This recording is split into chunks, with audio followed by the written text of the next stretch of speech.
Welcome to the deep dive. Okay, so you've given us a whole stack of sources about the very beginnings of English America, our job, to turn this into the ultimate study guide for you. That's the plan. We're diving deep into those two foundational colonies, Virginia, the Chesapeake region, and then Massachusetts Bay up in New England. They might look close on a map, but wow, they were built on completely different ideas. Fundamentally different. So we need to answer 6 key questions for both. You know, the basics for your test prep. Why were they there? What were those first years like? How did they actually make money? What about their relationships with the native populations? Right. And also the physical layout, Yeah. the social footprint, and crucially, who was actually in charge? How was the government set up? Exactly, and getting these answers is super important, isn't it? Oh, absolutely critical for understanding American history. Yeah. Because these differences, established way back in the 17th century, they essentially created the fault lines. Fault lines, yeah. The ones that would eventually split the North and South.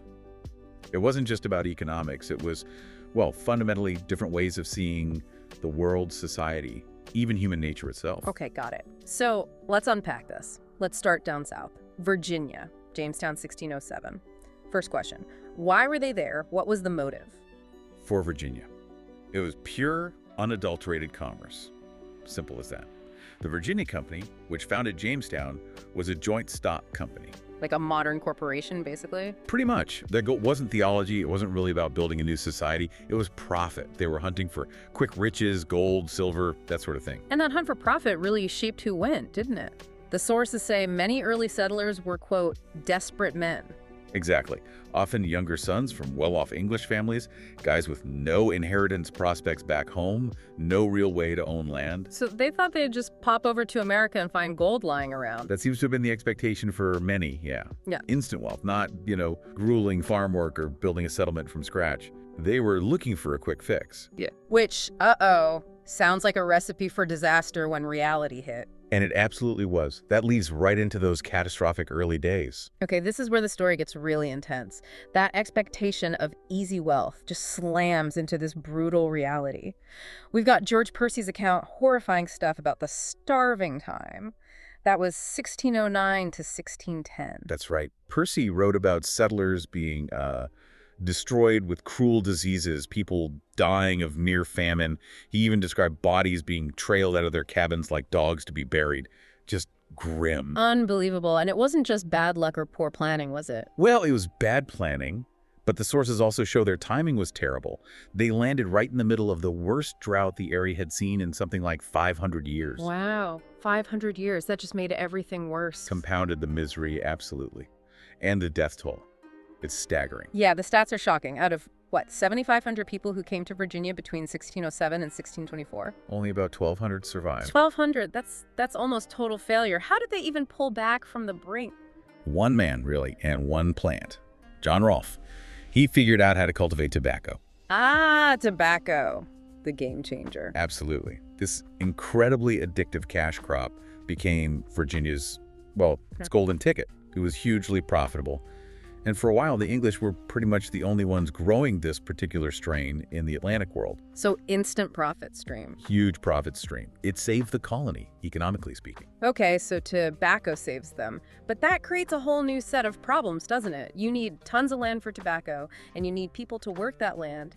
How did they solve that? That's the next critical piece, and it really defined Virginia's society. Mm-hmm. Early on, they relied heavily on indentured servants. Indentured servants. Right. These were mostly poor young men from England. Yeah, typically young, typically male. They'd sign a contract, usually for 5 to 7 years. In exchange for their labor, they got passage to America and the promise of freedom dues at the end, maybe some food, tools, sometimes land. And they used the headright system to encourage this, right? That's a key term for anyone studying this. Definitely. The headright system. Basically, you got 50 acres of land for every person whose passage you paid for. So it incentivized planters to bring over workers, pay for a servant, get 50 acres. Precisely. It directly linked land acquisition to labor importation. Mm-hmm. But, life for these servants was brutal. Brutal how? The death rate was just horrific. One source mentions that between 1607 and 1622, maybe fewer than 2,000 out of 10,000 servants even survived their term. Less than 20% survival. That's grim. Incredibly grim. And even for those who survived, They became free men, right? Right. And they wanted that land they were promised. That must have caused some tension. huge tension. You had this growing class of landless, often armed former servants who were getting restless. This reliance on temporary, potentially rebellious white labor Yeah. kind of blew up with Bacon's rebellion in the 1670s. Bacon's rebellion. Yeah, that scared the planter elite. It absolutely did. And that fear hastened a really major shift in the late 17th century. The shift towards slavery. Exactly. The Chesapeake colonies moved decisively toward chattel slavery. They started legally defining Africans and their descendants as property for life. Why the shift? What was the advantage? It solved several problems for the elite. It provided a permanent labor force, unlike temporary indentured servants. It was hereditary, meaning the children of enslaved people were also enslaved. And crucially, it created a racially defined labor force, making it easier to control and reducing the political threat from poor white freedmen. So it was an economic decision, but also a political one to maintain control. Absolutely. It was engineered to protect the wealth and power of the planter class. Okay, so that's Virginia in a nutshell. Driven by profit, nearly wiped out early on, saved by tobacco, and ultimately built on forced labor, shifting from indenture to chattel slavery. Got it. That's the course. Now, let's head north. Massachusetts Bay, founded around the 1630s. Completely different story, right? Why were they there? Oh, completely different. It was like night and day. If Virginia was about gold, Massachusetts Bay was about God. God. So, religion was the driver. Absolutely. These were the Puritans. They weren't trying to leave the Church of England, technically, but to purify it from within. They thought it had become too Catholic, too corrupt. And their leader, Governor John Winthrop, he had this famous phrase for their mission. The city upon a hill. Yeah. That wasn't just about building a town. It was a spiritual concept. A model society. Exactly, a model of Reformed Protestantism for the whole world to see. They called it a new English Israel. They genuinely believed God was about to judge England, wipe it clean, as one source put it, and they had to create this perfect example of godly living. Wow. So a powerful unifying religious mission right from the start. That must have made a difference compared to Virginia's individual gold seekers. A huge difference. Ah. And you see it reflected in those early days, unlike Jamestown with its struggling bachelors. Massachusetts Bay had very good conditions, according to the sources. Why? Well, a big part of it was who migrated. It wasn't just individuals. It was often entire families, even whole congregations following their ministers. So they arrived with a built-in social structure. Right. Immediate sense of order, cohesion, shared purpose. Virginia totally lacked that in the beginning. And we have evidence of this contrast, don't we? We do. Think about that letter from William Helton in Massachusetts Bay. Compare that to Percy's horror story in Virginia. Helton's writing to his cousin back in England, happily telling him, "Send my wife and children to me." Saying the place was peaceful, pleasant. Yeah, full of very religious, honest people. Yeah. It just paints a picture of stability that was unimaginable in early Jamestown. They migrated as functioning communities, which made a world of difference. Okay, so their motive was piety. Their early days were much more stable. How did they make money, though? You Yeah. can't exactly farm piety, like you said. Oh, no, you can't. And the environment was totally different. New England was colder, the soil was rocky, not suited for big cash crops like tobacco or sugar that needed huge plantations. So no single cash crop like Virginia. Nope. Their economy was much more diversified. It was based on trade, shipbuilding, fishing, timber, manufacturing. They built ships, they cut down trees for masts and lumber, they fished cod, they traded goods with the West Indies and Europe. A more varied economy. Uh-huh. And what about labor? If they weren't running massive plantations, did they need servants and enslaved people in the same way? Not in the same way at all. The labor system really reflected that religious community focus. Work was often family-based. Families working their own farms or craft shops. Exactly. Subsistence farming, skilled crafts, indentured servants were much less common than in Virginia. And while slavery did exist in New England, it was on a vastly different scale. How different? Maybe only about 10% of the population was enslaved in Massachusetts, compared to becoming the majority of the labor force in parts of the Chesapeake later on. And the type of work was different, too.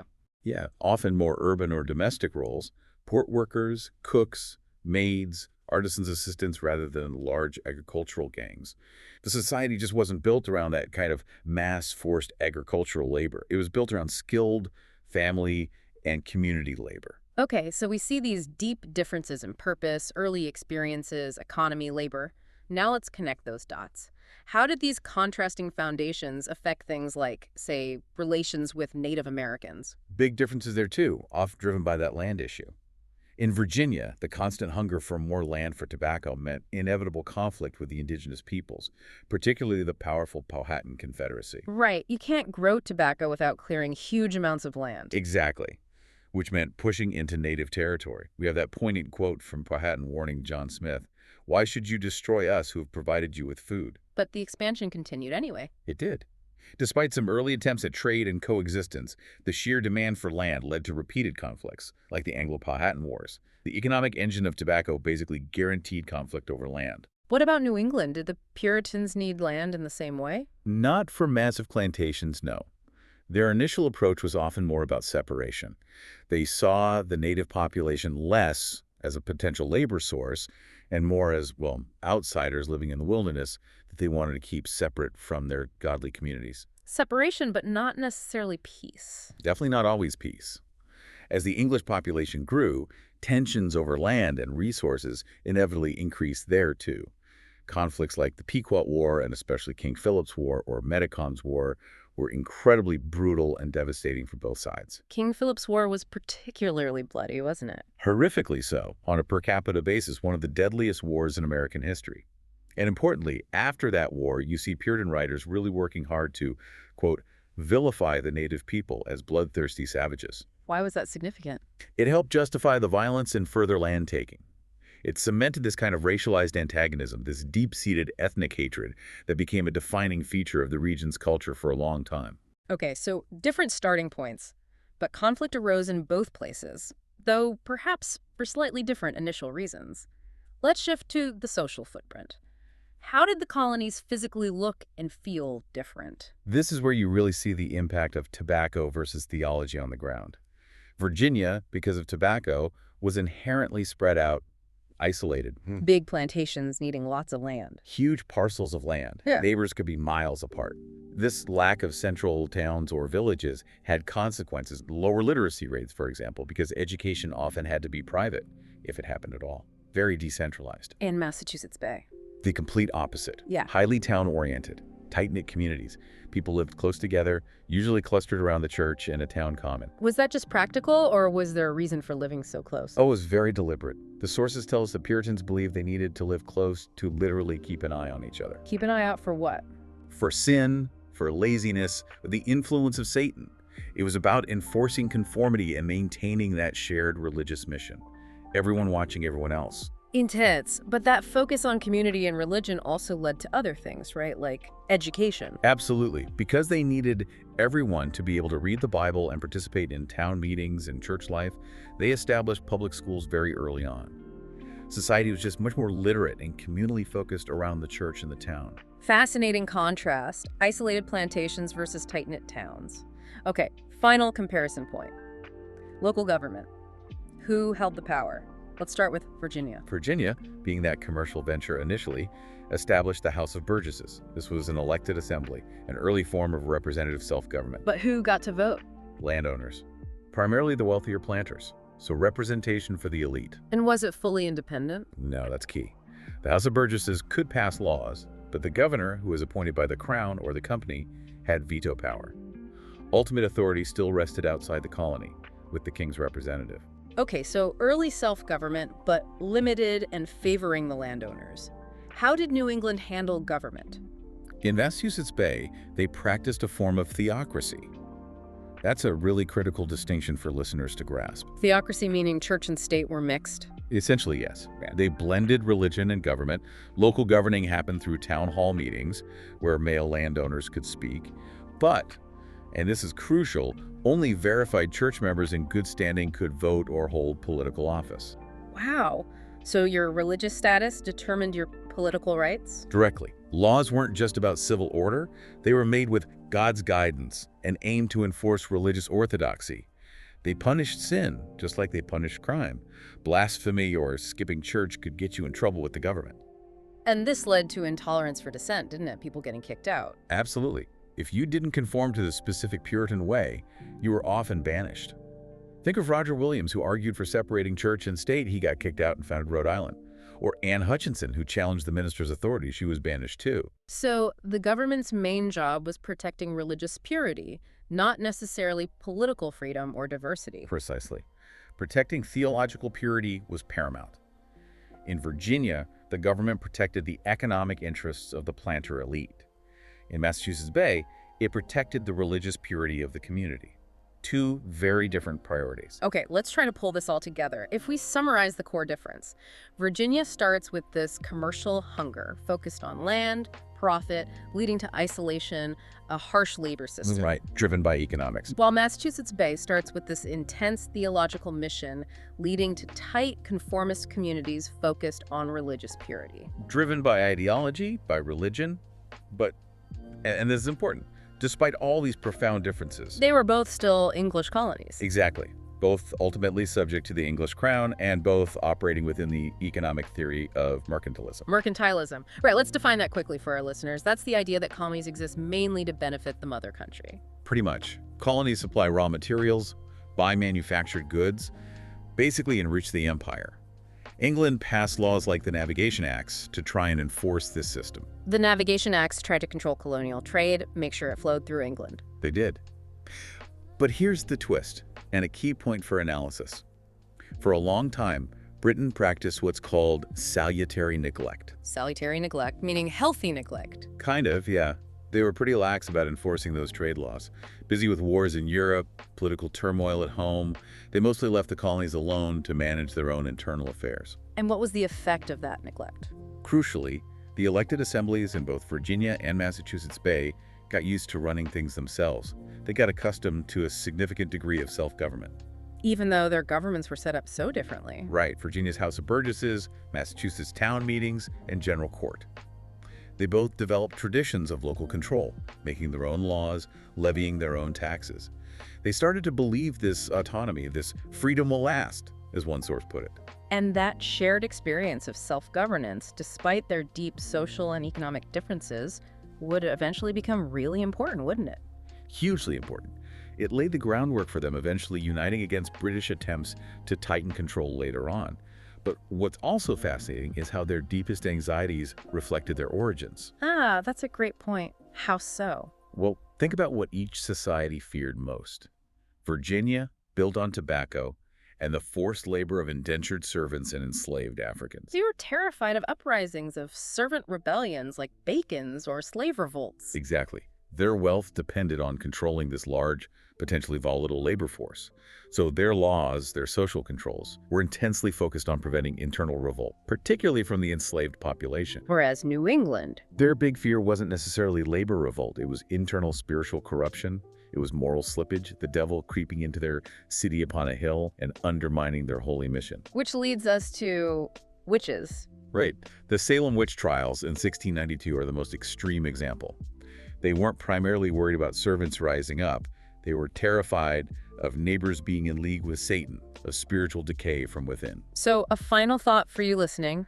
Consider how those very different deep-seated fears, fear of labor revolt in the South versus fear of spiritual corruption in the North, how those anxieties shaped their laws, their cultures, and really laid the foundation for two distinct paths within America. Understanding that difference, that foundational fault line rooted in the 17th century, is absolutely key to understanding everything that came after.